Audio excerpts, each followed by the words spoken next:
Nowhere is the diversity of the plant kingdom more evident than in the world's tropical rainforests. They support nearly half the total number of plant species on Earth. Plants thrive here because the conditions for life are so ideal. The climate is wet, the temperature is warm, and the sun provides constant energy. Rainforests grow in 4 layers. The tallest plants are the emergents, giant trees that break through the canopy to get the sunlight they need. Trees grow rapidly throughout the rainforest and form a dense canopy of leaves and branches. They gather energy from the sun far above the ground.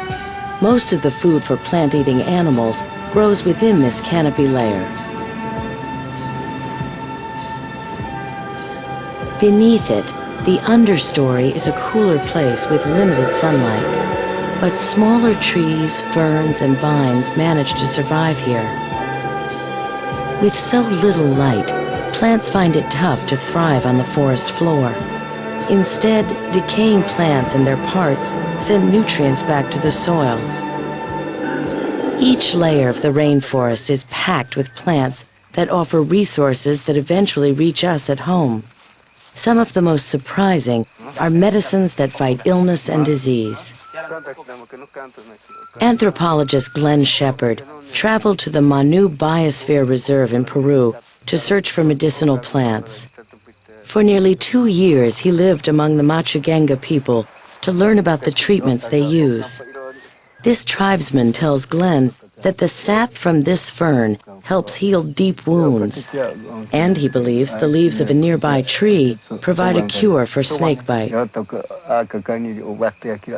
Machugenga have knowledge of at least 300 or 400 medicinal plants that I've collected so far. 25% of all Western pharmaceutical drugs are derived from compounds first discovered in the rainforest.